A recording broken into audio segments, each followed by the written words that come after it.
Okay. So the air dragon in reverse, which is what is eclipsed into your life now with this eclipse, is the reverse meaning is, okay, so the key words for this energy is inspiration, insight, and vitality. The eclipse part is you may be in danger of becoming the servant of an idea, dogma, or belief system. Contact with spiritual concepts and energies can sometimes stimulate the intellect in a way that produces inflation and delusion. To avoid this, constant reality testing in the everyday world of relationships and practicalities is essential.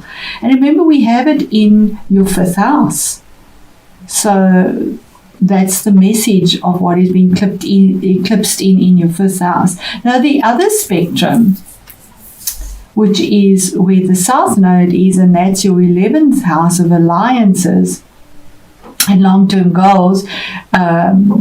This eclipse is coming into contact with the air dragon, can be as a bolt of lightning to the psyche and intellect, and as such must be treated with care and considerable respect.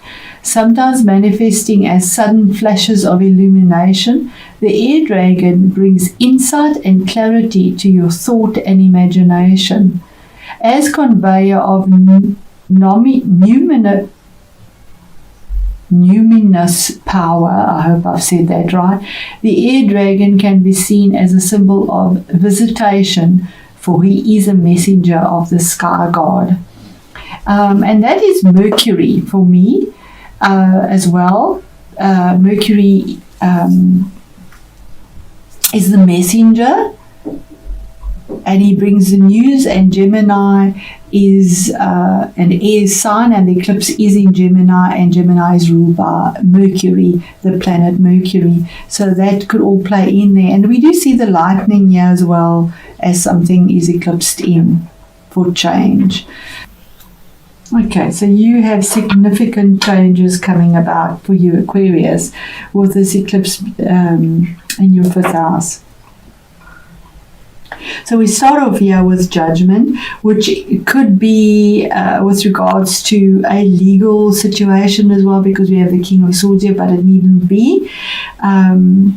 But judgment is a judgment that is made, a choice that is made. It's death and rebirth. Something has had to come to an end, and a choice was made, a judgment was handed out, and the calling is heard of whatever the judgment is that is made. This is something that has been there for a long time. It could be karmic justice as well, because it is a major arcana. And it's almost like you've been dead to self, or dead to your fun side, or emotionally. There's a difficulty, and there's a rebirth now. You let the old go, and you hear the calling and look to the angel for guidance. And on this angel, we have the wings here again of Mercury, where the eclipse is happening in the sign of Gemini, and Mercury is the ruler. Your next card is the King of Swords. Now this is your energy. It's air energy, but it could be any of the other air energies as well. This is a mature energy. He's looking at the judgment. So this could definitely be a legal representation, a contract, something that has been difficult, something that has been severed from your life, but there's analytical choices made here that change your outside of your life, but it is done in truth. We have the blue here, and it is something that will endure. We have Saturn here in the background, so something that will have longevity. It will endure. It is mature, it is sincere, it is to the point. It can come across as ruthless because there's no emotion in swords. When we need to be reasonable or make a reasonable decision, we cannot put emotion in. Head and heart cannot go together. There are times when you need to just use the reason without the heart, because they are so different. And if we look at this, the king is actually looking at the judgment, the choice that is made, that is something has to end because it's dead, and for something new to rise up, to hear the calling. We move on to our next card, which is the Ace of Wands, for something brand new. This could be a relationship, definitely, or a work situation, or legal. It can be any. Jupiter, Jupiter and Saturn at the moment are in Capricorn, right at the top in a mundane level. That's your out, but it's at the top there, so your outward persona in a sense. But here's a new relationship. You have the 5th house lit. A new relationship that comes through, that is warm, fiery, a new project possibly. 5th house also deals with project, the mind, with abundance with Jupiter. Jupiter is in its fall, so it's not very happy where it is, but there is an opportunity that is brought through to bring something new. Ace of Wands, a new beginning, a new opportunity presented, wherever this area of yours is. But you seem to still be looking at some judgment that was made, that was significant. What Spirit is saying is that there is a sense of victory with a choice that is made. 7, it's a major arcana, the Chariot. You could be dealing possibly with a Cancerian or a Capricorn person as well. That's a possibility. But the Chariot is about victory over something that has been very contradictory. We see these two figures here, silver and gold, black and white, night and day, yes and no. They're very opposing choices, and they are there to bring about difficulty in a sense, because they're not moving, they're statues, and yet somehow via your persistence or perseverance, you manage to rein this energy in that is static, to move forward in this Chariot, and to have the victory of forward movement. And the Chariot promises that victory. What is hidden and you're not aware of? Card number 15, which is 6, for a balance. There's something toxic in your life, something that is it's the shadow side, something that is not balanced, that you're tied to, that you are free to set yourself free from, but somehow there's some sort of security that you get from it at the cost of something. Normally it's emotional cost or financial cost or time cost. But there's manipulation, there is a lot of passion. It could be the passion keeping you in something. But it's also a sabotaging energy. It is the shadow side that is out of balance. Because it's the card of deceit or denial in a sense as well.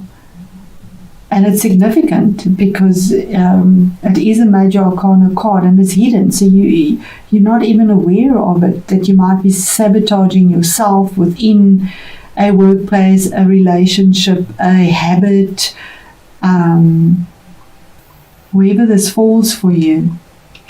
The challenge is coming to terms with some sort of immature energy with regards to emotions, or dealing with somebody that is immature. This is the card of possibly a child as well. You could be dealing with a child that is a emotional nature. It is cups, but it could be information or messages that you get, or that is challenging because it's your position of challenge, that is of an emotional nature, and you don't actually want to look at it. You've got it, you've received the message, the light is in the cup, but you're not even looking at it because you feel that it is insignificant, sadly. It is an offer that is given, maybe even an apology, but you're not focused on it. You're not really interested in it. But this is pinned to the Wheel of Fortune. It is the culmination of a cycle. It's 10. It's the ending for a new beginning. Something has to end for something new to begin. You've got it on either side. Something ends for a new beginning, but there's victory there. This is fate and destiny. Something was pinned to this wheel, and as the wheel turns, so does our fate and destiny turn. I mean, life is a roller coaster. It's up and down, and the wheel is turning for the better. Something is finished, culminated, done, for something new to come up, and you are moving into a better position of where you are. It could be with regards to a relationship, finances, work, investments. It is the Wheel of Fortune, the Wheel of Fate. And possibly by the next solar eclipse, this could be the change in the destiny, although this is a reading for November. Remember, eclipses, the energies last for about 6 months.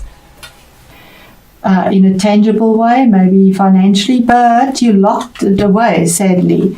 You locked it away, you hid it.